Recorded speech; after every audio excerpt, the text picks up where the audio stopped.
اللهم صل على سيدنا محمد في الأولين وفي الآخرين وفي النبيين وفي المرسلين وفي الملأ الأعلى إلى يوم الدين. وكفى oppression. And those Jews are welcome to come and live with us in our Muslim villages. But the other Jew, who is an oppressor, on that day you will be running. And Nabi Isa alayhi salam will pursue him and overtake him at a place called Lud and kill him. And after that, Gog and Magog will be destroyed by Allah. And that is an important subject to study of akhiru Zaman, Gog and Magog. And I have a book on the subject outside. And then a Muslim army will liberate the Holy Land. A Muslim army will liberate the Holy Land. And truth will triumph over falsehood. And righteousness will triumph over oppression and wickedness. And that's how history will end. I got an email from a supporter of the State of Israel about a week ago. A very politely worded email inviting me to a reasoned dialogue. Why are you Muslims unable and unwilling to recognize that we Jews do have rights? And my response was, I regret it is not possible for me to have a friendly dialogue with a supporter of the State of Israel. And my Prophet has spoken of a day when the stones are going to speak in the Holy Land. And so I prefer that the stones should speak with you. That was my answer to him. But we have to go back now, having given you this tour of Islamic eschatology. We have to go back now to the strategy. How is Dajjal going to achieve his objective of getting the State of Israel to rule the world? Well, first of all, you have to achieve political rule over the world. How to achieve political rule over the whole of mankind? Answer, you have to bring a new political system and get that political system to replace all existing political systems in the world. And that's why you had something called Western imperialism and Western armies colonizing the rest of the world in order to dismantle and to destroy every other political system. So that when you have something called decolonization, you would leave in place, when you decolonize, your political system. And that political system was constructed on the unit of a state, a modern state. And this state is now secular. In what sense of the word is it secular? Oh, prior to the modern West, all societies recognize divine sovereignty. Even primitive peoples, previous civilization, they recognize sovereignty located above. In the case of the Christian world, God is sovereign, but He created the church, and the church is His representative. The Hindus also had the concept of divine sovereignty. The Buddhists, they also have a concept of God after Buddha had left. And us Muslims, we had the Khilafah state, which recognized Allah as Al-Malik, the sovereign. If you recognize other than Allah as sovereign, you commit a sin called shirk. But the Malays say shirik. That's laziness, shirk. It is the one sin that Allah will not forgive. He's prepared to forgive all sins. Inna Allah yaghfiru dhunuba jami'a. Allah forgives all sins. Tell my servants, if you come to me with sins as high as the sky, I will forgive them all. Don't come with shirk. And this is shirk. Not only does this new state refuse to recognize divine sovereignty, it says the state is sovereign. The state is Al-Malik, not Allah. And so too with supreme authority. Allah is no longer Al-Akbar, the state is Al-Akbar. Not only that, Allah is no longer the supreme lawgiver, Al-Hakam. The state is the supreme lawgiver. Allah can make something haram, the state can make it halal. And Allah can make it halal and the state can make it haram. To make halal what Allah made haram is shirk. Surah At-Tawbah. To make haram what Allah made halal is shirk. To make halal what Allah made haram is shirk. And the modern state now comes into being and it makes halal every single thing that Allah made haram. There's nothing left. Did you hear Obama just speak recently? That he supports the legalization of the marriage of a man with another man? Did you hear that? And yet everybody wants a ticket to Washington. Everybody wants a green card. Do they have the rational faculty of a donkey? Huh? Is this what the world has come to? They have eyes and yet cannot see, they have ears and yet cannot hear, they have hearts and yet cannot understand, and they dance to every single tune that Dajjal plays. They dance to every single tune that Dajjal plays. That's the world today. That's the political reality. And then you take the system of secular states, because they do not recognize divine sovereignty, so secular. They take the system of secular states and introduce them into an international organization called the League of Nations, and then the United Nations. And so you are uniting the world in one political system. And you have the Security Council with supreme authority. If war breaks out between two parties and the Security Council says stop fighting, you got to stop. You don't have authority to continue. If you attempt to continue, then the Security Council has the right to demand of every single member state to send troops, so that an international force is established to go and fight you. And when you are called upon, you have to obey. That's what the Security Council is. And so once you had the United Nations established with the Security Council, not charter, you have established the foundations for world government. And when that world government is achieved, then Dajjal will rule over it.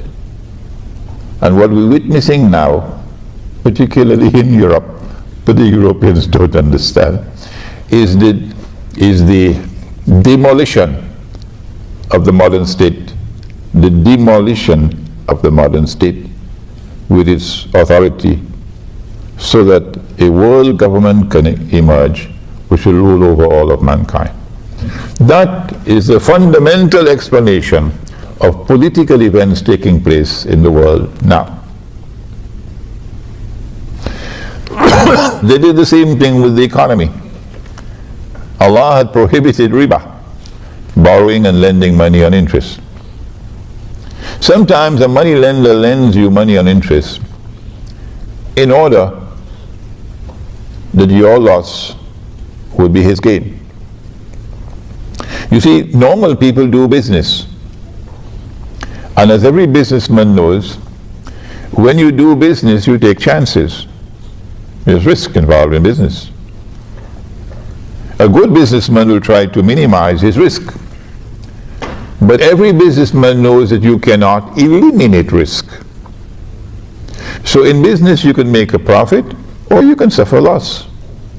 And once you embrace risk, then Allah can intervene to take from some and give to others.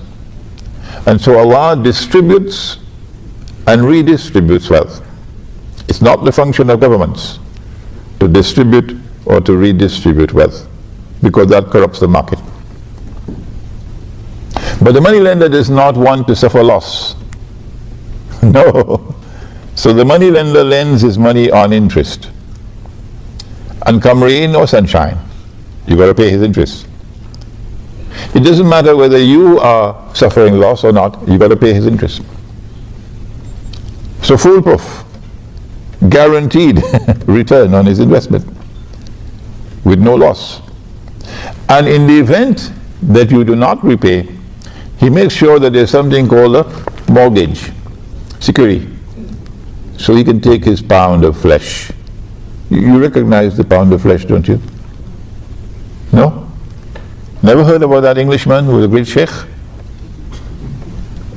Huh?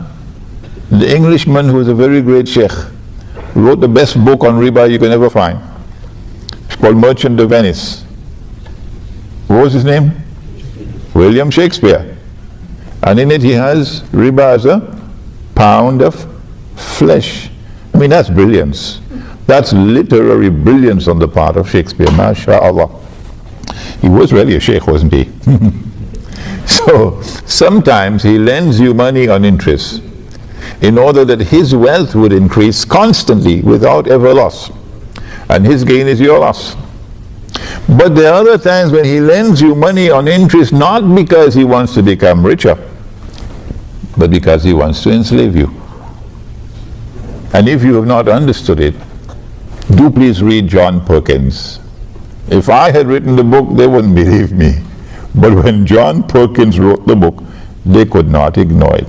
Confessions of an Economic Hitman. Do please read that book. This is why Allah has prohibited riba. Because riba is like poison. Once it's injected into your system, it will do to you what it did to the Ottoman Islamic Empire. It will enslave you, it will paralyze you until it can destroy you. So they have done that with the banking system around the world. Today's banking system was created by Dajjal. And today's banking system has fulfilled its functions splendidly.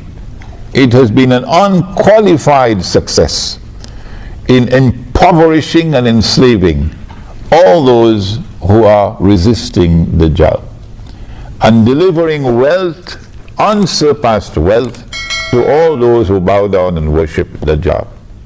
So if you're living on the gravy train, if you're living in an economy that is prospering at this time, you must know you're worshipping Dajjal.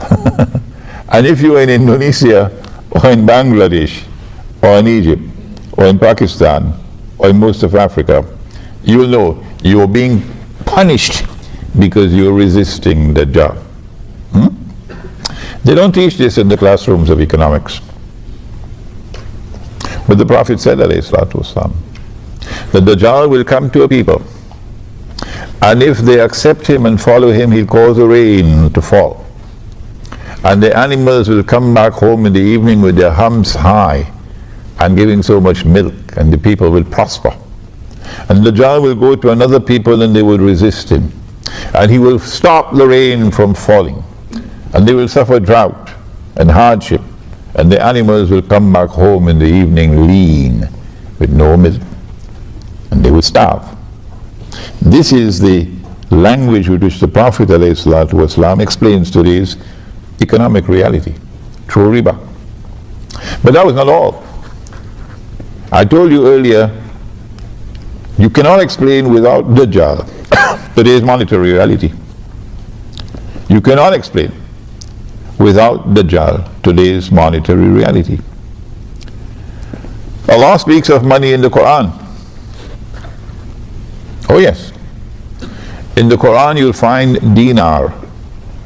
In the Quran you'll find dirham. A dinar in the Quran is a gold coin. A dirham in the Quran is a silver coin. This is money in the Quran.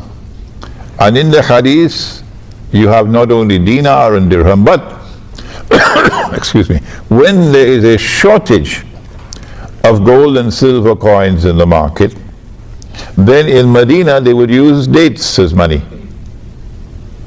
You call it korma. They would use dates as money, or wheat, or barley, or salt. But they will use, in a substitute for gold and silver, they'll use an article of food consumption. So you can't ban it, can you? An article of food consumption. which is in abundant supply in the market, no shortage, which has a shelf life, not like mangoes. This can last for some time. And which has its value inside of it, not outside, so George Soros can play games with it. It has intrinsic value. This is money in Islam. This is money in the Sunnah. This is halal money. And when we build our Muslim villages, this is what we want to do, to bring back that Sunnah money, so that our transactions may be halal. But what they did after they colonized us was to bring in their bogus and fraudulent money, paper money. What's the value of a paper currency, paper note? The value of one piece of paper is equivalent to another piece of paper. Full stop. You don't need a PhD in mathematics for that.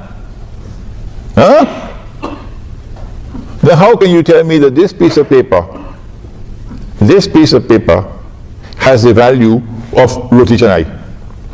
I can't understand that. And that other piece of paper, you just change the color and put a number, and that piece of paper has the value of a BMW.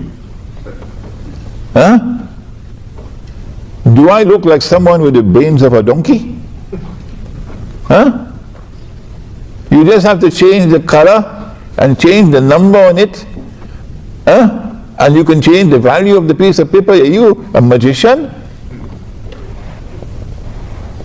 And if anyone wants to challenge me, do please remember, I have studied international monetary economics. I've done it at 2 universities, so I do have some knowledge of what I'm talking about. That's where your paper money is today. That's where your paper money is today. And if you would go to the internet and look up for my lectures on the gold dinar and silver, and there's also a booklet outside on the subject, the gold dinar and silver dirham, Islam and the future of money. And we do have some dinar and dirham outside? Yeah, we do. We have some dinar and dirham outside. So you could take it up and feed it. Your grandfathers used to feed it. No, you don't ever touch a dinar and dirham. We have some outside. And so they brought this bogus monetary system and got the whole world hooked on it. So they're printing paper and we're printing paper. Everybody printing paper. But there's a difference. I was addressing a conference in Brunei with Islamic scholars from different parts of the world. And I made a joke and nobody laughed. So I found it strange. How come nobody laughed? And these are scholars of Islam. And I realized they didn't have any knowledge of the subject. I said, when the Europeans and the Americans and the Australians and so on, when they print their paper, they have a secret chemical. And they dip the paper in the chemical and it comes out as hard currency. And we don't have this secret chemical. So ours is not hard currency. Nobody laughed. Perhaps they actually believed that there was this secret chemical. And these are scholars of Islam. You make a joke and nobody laughs. Yes, this is the bitter reality. That you could print a US dollar and take it anywhere in the world and you can buy whatever you want. Yeah. So long as the donkeys accept the paper, you can buy all the oil of Saudi Arabia free of charge. All that you need is paper and ink and a printing press. This is where the Ummah of Muhammad ﷺ is today. All that you need is paper and ink and a printing press. Because the scholars of Islam do not understand monetary economics. Because the institutions of learning don't teach the subject. And yet they give fatwa. And yet they give fatwa, defending it. When we print our paper, and you take a basket full of Bangladeshi taka to Midtown Manhattan, you can't even buy a cup of coffee. Nobody wants it. So you have a system of ripping off the rest of the world, and you becoming richer and richer and richer and richer, while Indonesia becomes poorer and poorer and poorer and poorer. A financial system. There is a den of thieves. I've given you the mountaintops, a brief survey, an introduction of Islamic eschatology, the main actors in Islamic eschatology. I didn't have time to deal with Gog and Magog. And then I took you to the main focus of Islamic eschatology, namely the return of Nabi Isa alayhi salam. And then introduced to you Dajjal, the false Messiah. And then showed to you the difference between his release and his khuruj. That he was released in the lifetime of the Prophet ﷺ, but his khuruj will come only after the conquest of Constantinople, which is around the corner, maybe 10 years, 15 years from now. I have explained to you his political strategy, bringing into being the new concept of a state, the republican state, which is secular. What I did not mention to you is that Islamic scholarship failed, and failed miserably, in recognizing the modern state as based on shirk, and therefore that elections to form government in these states would involve you in shirk. And you'll hardly find any scholar of Islam today, anywhere in the world, very, very few, who will stand up and say to the believers, do not go and vote for that substitute for the Khilafah, and validate that substitute for the Khilafah, and enter into shirk. Do not do it. Rather, stay faithful with Allah and His Messenger. Stay faithful with the Khilafah state. Struggle for the restoration of the Khilafah state, which recognizes Allah as sovereign, which recognizes Allah's authority as supreme, which recognizes Allah's law as the supreme law. What Allah has made halal, you enforce it as halal. What Allah has made haram, you enforce it as haram. We know that that is not going to come until Imam al-Mahdi, but even so, we still struggle for it. Iqbal, one of the most outstanding Islamic scholars of this age, Muhammad Iqbal, was deceived. He was a great scholar. I honor him, I respect him. Consider him to be one of my teachers, Dr. Muhammad Iqbal. And yet he declared that the modern republican state, with its parliament, is an adequate substitute for the Khilafah. And that's why Pakistan is in a mess today. I know Pakistanis don't like it when I speak like this. It is no disrespect to Dr. Iqbal. No. If Imran Hosein makes a mistake and he's in his grave, I want his students to correct him. It will be no disrespect to me that you correct me. And so it is no disrespect to Iqbal when I say that this was a mountain of a mistake. I've taken you on a tour of the modern secular state and the system of states, the United Nations and the Security Council, to show you where we're moving in the direction of world government, so that Dajjal can rule the world from Jerusalem. Then I took you to the economy and to the enslavement of all those who resist Dajjal, so that through the economy he can also establish his rule over mankind, and those who resist him will be powerless to do anything about it. And then I took you to the monetary system, and I show you the systemic enslavement of mankind through ripping them off with paper money that's bogus and fraudulent and haram. What do we do? The answer is, Allah says, بعد أعوذ بالله من الشيطان الرجيم هل يستوي الذين آمنوا هل يستوي الذين يعلمون والذين لا يعلمون إلى آخر الآية. Can they possibly be equal? Those who have knowledge and those who don't? Can they possibly be equal? We have in this gathering a sister who took the Shahada in France 6 months ago. And after 6 months she's here in Malaysia to get knowledge. Are they possibly equal? Those who are content to eat roti canai and drink teh tarik, and those whose hearts hunger for truth and for knowledge. No, they can't be equal. And so the message of this gathering today is to devote your attention now to the study of ilmu akhiru Zaman, the study of Islamic eschatology.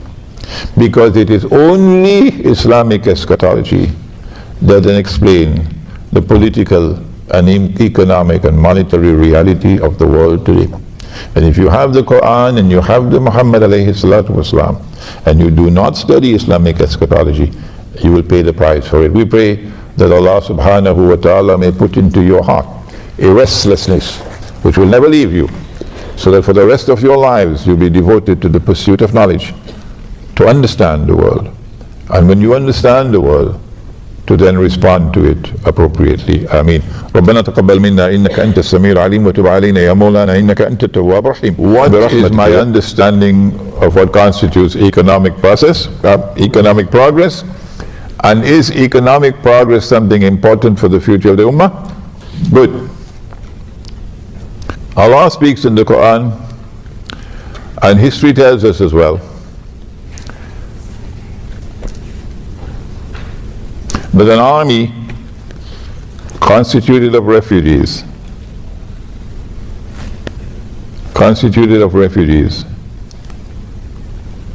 no state-of-the-art armor, no horses, only two, hardly any camels, only 315 or so men. And they had to face an army of 1,000, the rich people's army. A good economy, prosperous economy, state-of-the-art armor, lots of horses, lots of camels. كم من فئة قليلة غلبت فئة كثيرة بإذن الله, says Allah in the Quran. How many times has it happened? A small force defeated a big force. Today we are poor. Our enemies are wealthy. Saudi Arabia is wealthy, Qatar is wealthy, but they have joined the side of the enemy. And those who are resisting are poor, but that is no reason for us to lose heart. That the poor can still triumph with Allah's help. So a sound economy is not a guarantee that you would succeed in the military struggle, the armed struggle of resistance against oppression. That's the first point we want to make. What constitutes economic progress? For us, economic progress is measured by the level of suffering in the society, not by how many billionaires there are and how many millionaires there are, but what is the level of suffering in a society. We want to see a distribution of wealth in a society that is fair and equitable, and that no one is without basic necessities of life, food and clothing and shelter. A single mother, she's divorced and he's gone, found another girl, a younger one, prettier one, and left her with the children. And she has to walk the street to look for a job, to earn a livelihood, to feed her children. If that's your economy, it's not ours. In our economy, we must have economic provisions. She does not have to look for a job. Her husband is dead. She doesn't have to look for a job. No woman in our economy has to look for a job to feed herself and her children. None. That's the difference between us and you. She has the right to pursue economic activity. She can be a businesswoman, sure.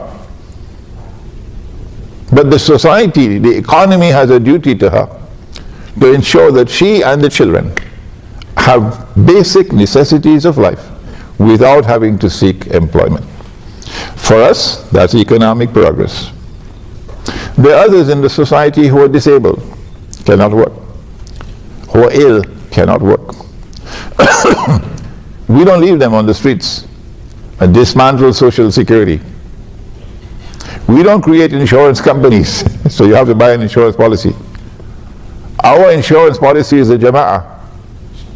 Every single member of the Jama'ah has a responsibility to those who are disabled, to those who are ill, to those who are in need. That's a healthy economy. Not an economy in which wealth constantly revolves only amongst the wealthy. And they grow richer and richer. And the rest of the economy is sinking into greater and greater poverty and destitution. That's not a healthy economy. All those who follow Dajjal today are doing that. They boast of a healthy economy. How much do you pay her? Why are you running away now? Come back, come in the hall. Don't run. How much are you paying her? The Indonesian maid. She's the first to wake up in the morning. She's the last to sleep at night. She has to leave her husband and her children in Indonesia and come here and pick up your garbage. She works all day like a donkey. And at the end of the day, she's paid the wage of a donkey. Is that a healthy economy? How much do you pay the Bangladeshi worker? How much do you pay the Indonesian worker in a prosperous economy? I'm asking you, Singapore. I'm asking you because you are the model. Don't be annoyed when I call your name Singapore. I have the right to do that because you are presented to the world as a model economy. How many million Indonesian women have worked in Singapore as maids so you can be prosperous? So your wife can go out for dinner every night in some fancy restaurant while the maid is there to take care of the home and the children. And then at the end of the month you pay her the wage of a slave. Shame on you, shame on you, shame. Is that economic progress? So this is a different way of looking at the subject than is taught at the Harvard School of Business. How should we respond appropriately in order to be successful in our response to the political and economic and monetary challenges? Is that the question? Yes. It is. When you've abandoned the Quran and someone comes to you and points out to you, you have abandoned the Quran. When you've abandoned the Sunnah of Muhammad alayhi salatu wasalam, and someone comes to you and tells you this is what you have done, and you recognize it, then what should you do? The answer is you must make tawbah. Tawbah means to turn around, to turn away from that and to turn to Allah and His Messenger. You would have been doing that a long ago, all of you. This ummah would have been doing that if the scholars of Islam had done their job. The reason why we are failing and failing and failing, constantly failing, is because the scholars of Islam have failed and failed miserably. Failed on the political front, on the economic front, on the monetary front. And so my answer to you is, we need a new generation of scholars of Islam. We cannot get that new generation of scholars of Islam with our existing institutions of Islamic learning. No. We have to create a new world of Islamic scholarship. I'm hoping and praying that the internet can help us as our message reaches the young people in different parts of the world, that they may grow tomorrow to be the scholars of Islam who will lead the ummah back to the Quran and to the Sunnah. Okay, is it possible that part of the strategy for bringing about a substantial reduction in the population of the world could be a medical attack? Change the word medical, put the word biological. Biological. Yes, you're right. The Prophet said, alayhi salatu wasalam, the Arabs are going to be wiped out by plague. Long ago they used the word plague. Now we use the word epidemics. Epidemics. Like swine flu virus, like, is it H1V1 it's called? Am I correct? H1N1. Huh? H1N1. H1N1, or whatever it is. These are AIDS, these are viruses. Some of them manufactured in laboratories. He said the Arabs are going to be wiped out by plague. That destruction of the Arabs is coming. It has not come as yet. The world is going to see biological warfare being waged to effect a substantial reduction in the population of the Arab world.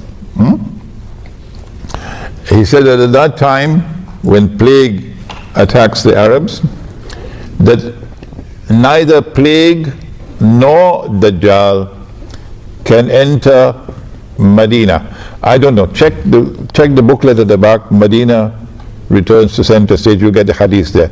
It is either Medina and Mecca or Medina alone, I can't remember now. And so once the biological warfare starts, you'll see Arabs flocking to Mecca and Medina in order to survive, not to die. Because the Arabs are going to die the way sheep die in the plague, said the Prophet ﷺ. Okay?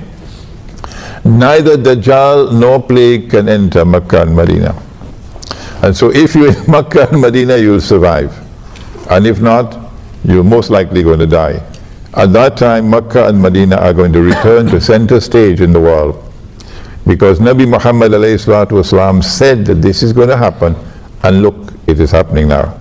So biological warfare is coming, and it's going to be spectacular, and it will validate the truth in Islam. Well, I did mention earlier that Dajjal said to Tamim ad-Dari that when I'm released, I'll enter every town and every city. But he didn't mention kampung. He didn't mention villages.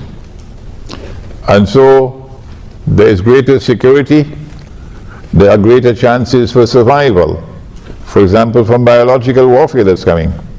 If you're living in the remote countryside, in small communities, the bigger the city, the less your chances of survival. And so Dajjal has been causing the countryside to be vacated, and all of the countryside is moving to the city, and he does that through the economic weapon of riba. You can only get a job here. I met this man from Terengganu. His wife lives in Terengganu with 10 children, MashaAllah. He's driving a taxi in KL, whereas he should be in Terengganu with his 10 children. He cannot earn a livelihood in Terengganu, it's in KL. So this is how Dajjal causes the countryside to become vacant, and all of mankind moving towards the cities. And today he has succeeded to such an extent that we have what is called the mega cities. 20 million people in a city. Dajjal is rubbing his hands in happiness and glee, because it's easier for him to control you, it is easier for him to brainwash you, it is easier for him to destroy your faith and also take your life if you're living in the big cities. And far, far more difficult for him. He gets a headache, he needs Tylenol tablets when you're living in small communities scattered all over the remote countryside. So that's the first thing we say. And our strategy is to build Muslim villages in the remote countryside. But in order to protect ourselves from those who want to destroy us, and make it as difficult as possible for them, that they'll pay a terrible price if they come to destroy us, we say that in our Muslim village, only the Quran and the universally recognized Sunnah will be allowed in the masjid. If you have a religious practice, no matter how long you've had it, no matter how beneficial it may be, but it is not based on the Quran and not based on the universally recognized Sunnah, we say don't bring it into the masjid. Don't bring it into the public life of the village. You can keep it in private. And if anybody comes to your door to shout bid'ah and haram because of what you're doing in private, we will ship him out of that village faster than Federal Express, because he's an agent of fitna. That's your private life. Your private life must be respected. This is our strategy. So you cannot accuse us of any deviant practices, as it happened in Malaysia some time ago. I can't remember, Darul Alqam? Darul Arqam, yeah. You cannot accuse us of any deviant practices, because we want to be as faithful as we can possibly be in fulfilling the Quran and the Sunnah, to protect ourselves. The village would have dinar and dirham as money, and if you come with the police to seize our dinar and dirham, we will use rice as money. Plenty rice in Java. Are you going to ban rice as well? How stupid can you be? Huh? We'll use sugar as money, but we're not going to use your bogus and fraudulent and haram paper money. Nor can you get us to use electronic money, because we are outside of electronic range. In the perfect Islamic village, you can't use a cell phone, because you want to be outside of your range, your cell phone range. And because we are outside of your cell phone range, the radiation from the cell towers won't reach us. So every woman looking for a husband who can give her a baby boy, will come to our village, because that's the only place you can find a husband who will give her a baby boy. All the rest of the men can give her only a baby girl.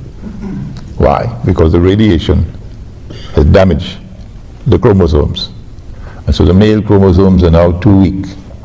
And that's why the Prophet said, alayhi salatu wasalam, that in akhiru zaman, one man will have to maintain 50 women. What is the genealogy? The Prophet said, alayhi salatu wasalam, that the Imam will come from the seed, and he pointed to Fatima, his daughter, radiallahu ta'ala anha, and his grandson, Imam Hassan and Imam Hosein. From them, the seed of Muhammad alayhi salatu wasalam. So he would be an Arab. So Indonesians don't qualify. No, he would be an Arab. He would speak Arabic. That's his genealogy. But I am anticipating that the Israeli Mossad has already created an Imam al-Mahdi, and the CIA. And as soon as Iran is attacked, that manufactured Imam al-Mahdi is going to emerge. One has already emerged in Turkey. Fellow has written large numbers of books, and he's very popular on cable television and so on. Yeah. So you are going to have false Imam al-Mahdis. The way you'll be able to recognize him is not by his genealogy. The way you'll be able to recognize him is that you have to wait for that Khalifa to die. And then there's disagreement concerning succession. And then a man will emerge out of Medina and hurry to Mecca. And then the people of Mecca will come out to him, so he's a well-known person, and urge him and force him to accept the bay'ah, or the oath of allegiance. And he will do so at the Kaaba. When he does that, he will then himself proclaim that he is the Imam.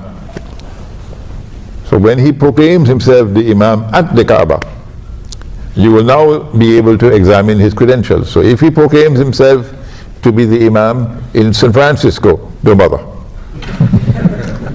Don't bother. Or Jakarta. Makkah has never been a Shia city in the sense of being populated by Shia people. Let me repeat that, because some people are hard of understanding.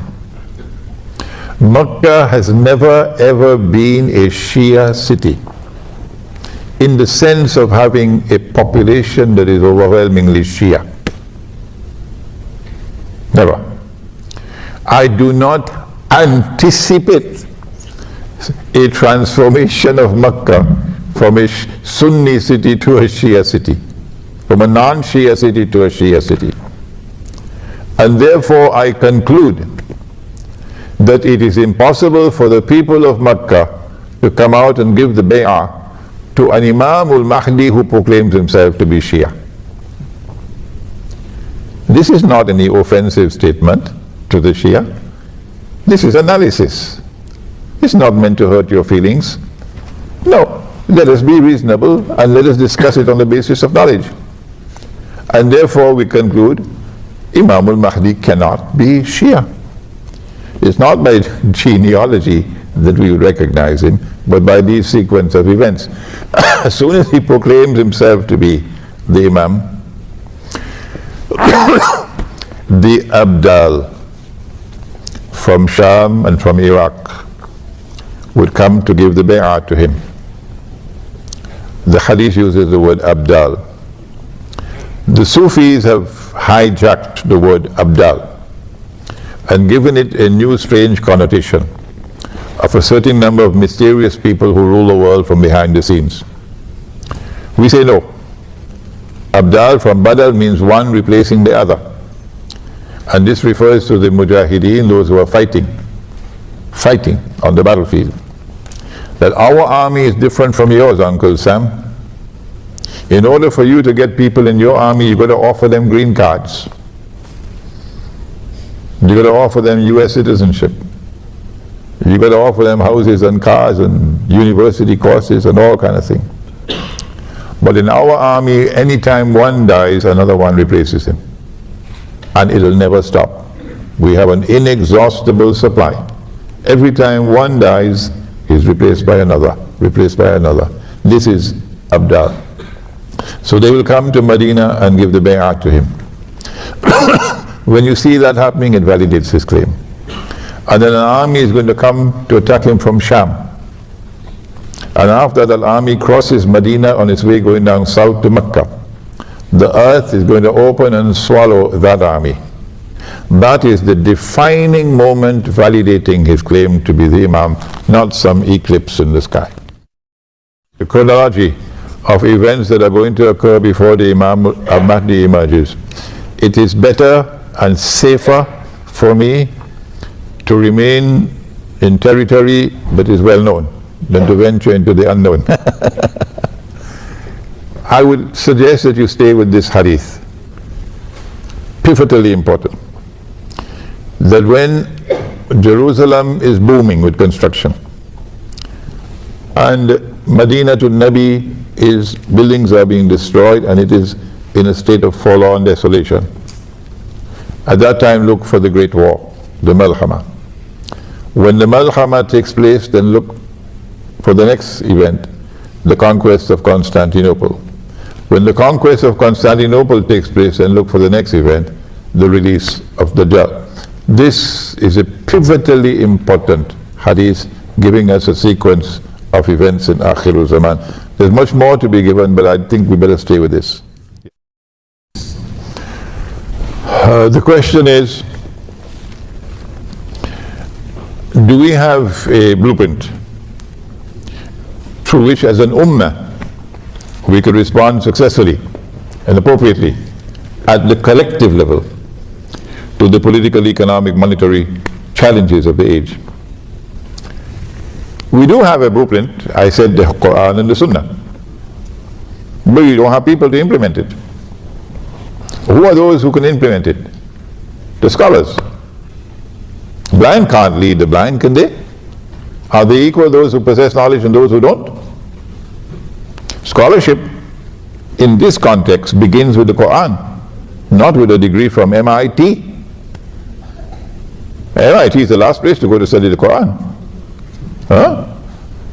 Massachusetts Institute of Technology, MIT. The institutions of Islamic learning which teach the Quran and teach the Ahadith do not do so in a manner which will allow the Quran and the Ahadith to explain the reality of the world today. No, they don't. So the people who are graduating out of these institutions, the Maulanas, the Muftis, the Sheikhs, the Shuyukh, are at sea in respect of Dajjal's modern age and are responding to it consistently, inappropriately. Look at Ikhwan al-Muslimun in Egypt. Look at Ikhwan al-Muslimun in Egypt, or Nakhla in Tunisia, or the party in Turkey.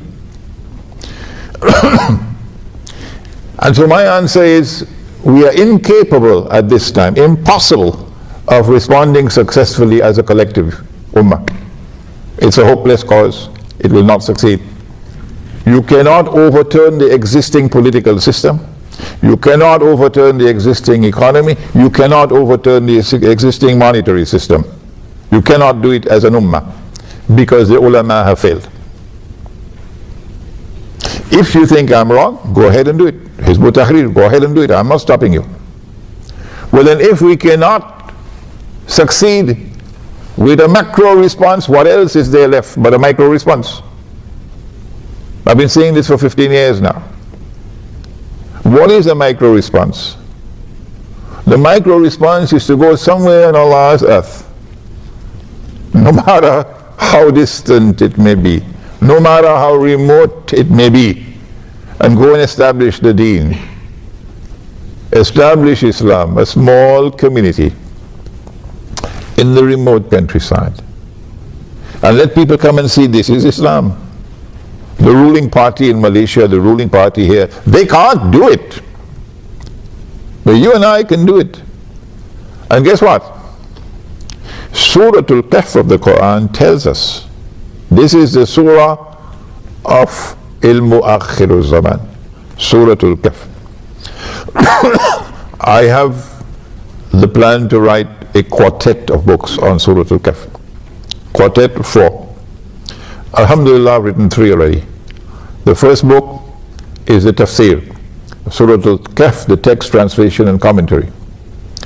We have it outside. The second book was the ta'wil, interpretation, Surah Al-Kahf and the modern age, and that book answers your question. That when the young men in that city were faced with the shirk and could not overturn it, instead of compromising, they decided to withdraw. When they withdrew from the city, they fled to a cave. And Allah subhanahu wa ta'ala then preserved them for 300 years to send a message to us in akhiru Zaman that if you also withdraw from a society which is sunk in shirk and in oppression, remember what they're paying her. They're paying her the wage of a slave, the Indonesian maid. When you withdraw from that society and you withdraw to the remote countryside to build an authentic expression of the truth which has come from Islam. وَإِذِ اعْتَزَلْتُمُوهُمْ وَمَا يَعْبُدُونَ إِلَّا اللَّهَ فَأْوُوا إِلَى الْكَهْفِ. Allah says, يَنْشُرْ لَكُمْ رَبُّكُمْ excuse me, يَنْشُرْ لَكُمْ رَبُّكُمْ مِنْ رَحْمَتِ. Allah will shower you with His mercy. That's your guarantee. An authentic expression of Islam at the micro level. And Allah will protect you. Allah will protect you. That Muslim village has to bring back authentic Islam. She wanted to attend Salatul Jummah, and I had to say to her, I'm sorry, women are not allowed. They have enough money to build the Twin Towers, but they can't build a masjid with enough space for women. So women are not allowed in the masjid. She said, that's dangerous.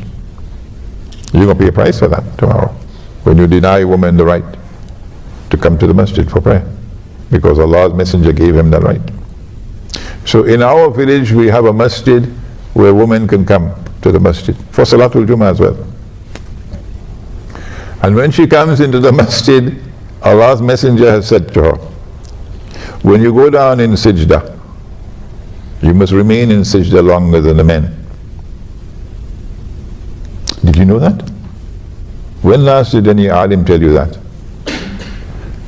Why should you remain longer than the men? Because some of the men may not have enough cloth to cover themselves properly. And if you raise your head too soon, it might be an unwelcome sight. So there was no barrier. Women were at the back, men at the front. If you want to put the woman at the front and the men at the back, you know what's going to happen. None of the men will pray. So women at the back and men at the front, so the men can pray. And there's no barrier in between. No partition in between, no curtain in between, none. So men and women prayed in the same space, not in two separate spaces. So when the Imam is on the minbar, the woman can see her, the woman can see him. This is authentic Islam. And when the salat is over, the men keep sitting so that the woman can leave. You don't leave at the same time. This is Islam. And this is what we'll recover in the Muslim village. And if any woman comes to the village, not all women are beautiful, are they? Not all women are young, are they? Any woman comes to the village and she says, I want a husband. Somebody will have to marry her. Rather, somebody will have to offer to marry her. She has the right to accept or not to accept. But somebody has to offer to marry her. So if you say, well, I don't want my husband to take another wife, because your head has not as yet been able to bow down before Allah and His Messenger. No, that arrogant, stubborn, obstinate head of yours refuses to bow to the Quran. Then we say, stay where you are, don't come to the village, because you'll only corrupt our village. So nearly all the men in this village are going to have more than one wives. So if you are comfortable and happy with a single wife now, it's more convenient to have one wife, less expensive as well. That's going to go when you come to the village. Because we are going now into a world in which women are going to outnumber men. And a woman has the right, among the different rights that Allah has given to her, one of the rights that she has is the right to a husband. To maintain her, to guard and protect her. So we will try to restore the deen as it has come from Allah and His Messenger. And to the extent that we are sincere and courageous in doing that, defying the godless world out there, then Allah's protection will be with us. So we do have a blueprint, but we don't have the people to implement it at the macro level, my opinion. And if a macro response is not possible, then my answer is micro response. Thank you. What comment do I have to make on events taking place in Sudan at this present time? The target is Egypt. The target is Egypt. Why is Egypt the target? Because someone changed the Torah and wrote into the Torah that the Holy Land extends from the river of Egypt to the river Euphrates. So that entire part of Egypt from the river Nile to the Red Sea, it's called the Eastern Delta, belongs to Israel. The reason why they put this as part of the Holy Land is because the Jews lived in the Eastern Delta for a few hundred years when Joseph, Nabi Yusuf alayhi salam, was in Egypt. In order for Israel to take the Eastern Delta, you need more than simply an aerial attack and bombardment. You need a ground invasion. You need a ground invasion. But Egypt is a big country, and Egypt will respond ferociously. So you need a multi-pronged attack on Egypt. And that's why they got this bogus Zionist jihad. This bogus Zionist jihad to infiltrate into Libya to overthrow the Libyan government. And don't come to me with this rubbish that I am a supporter of Gaddafi. Take that rubbish and throw it into a garbage bin. I've never been a supporter of Gaddafi, and I'm not a supporter of him now, so take that rubbish and throw it into a garbage bin. The Zionist jihad from Saudi Arabia, that version of Islam, entered into Libya, supported and armed by Turkey, supported and armed by Saudi Arabia and Qatar, and by the Zionists and by NATO, to overthrow the regime in Libya. And when they succeeded, Libya became a NATO state. You can't get NATO out of Libya for the next 25 years. So when the attack is launched on Egypt, there'll be a ground invasion from the east, Israel. There'll be a ground invasion from the west, Libya. NATO will attack from the west. What about the south? What about the south? Now you can understand why they went fishing in the south, fanning the flames of sectarian warfare in Sudan, actively intervening, the Anglo-American alliance and the Zionists, actively intervening in southern Sudan to fan the flames of sectarian warfare. And then finally forcing upon the government in Sudan to do what it just did. So Southern Sudan is now an independent state. So when the attack is launched, you have to destabilize northern Sudan or Sudan. And so the attack is going to come from all three sides, ground invasion, from the south, from the east, and from the west. And from the Mediterranean, you'll have a naval blockade and naval bombardment. I don't see how Egypt can even stand a chance. Is it possible at the macro level to overturn the existing monetary system of paper currencies, which of course is on its way out? As soon as war breaks out, the US dollar is going to collapse. But I've been saying that for more than 15 years now. Where did I get that knowledge? That the US dollar is going to collapse. And that when it collapses, it's going to bring down the entire monetary system of paper money that came out of Bretton Woods. Where did Imran Hosein get that knowledge? Was it an angel whispering in my ear? Was it a jinn whispering into my ear? Wake up. It was Islamic eschatology. I wasn't looking into the future. Only Allah knows the future. So don't come with that kind of criticism against me. I analyzed based on Islamic eschatology and I came to this conclusion. Why can't you do the same? We are now on the verge of that moment when the US dollar will collapse. The last time I heard about it was an ICU in a hospital in Washington, about to die. And when the US dollar collapses, it's going to bring down the world of paper money. There will be panic in the soft currency areas of the world. People dumping their Indonesian rupiah and dumping the Pakistani rupee and dumping their taka as fast as they can because the price of bread is rising 4 or 5 times a day. Runaway inflation. So rather than be caught with paper money that can only be used as wallpaper, let's dump it as fast as we can so that it makes way for electronic money. And electronic money is meant to function as the equivalent of a financial Guantanamo. That's a horrendous future awaiting us. An evil, horrendously evil future awaiting us. My response is, I don't think it is possible at the macro level to overturn that system, unless and until you can create a new world of Islamic scholarship who can lead the Ummah. If a macro response is not possible, what do we do? Go back home and eat roti canai and drink teh tarik and go to sleep? My response is, if the macro is not possible, let's do the micro. So at least we'll take this to us, with us in the grave, that we have done what is within our capacity. So in the micro, in the Muslim village, you have a micro market. And in that micro market, we will not allow this bogus money. We will not be using electronic money. When we trade with the outside world, we cannot avoid it.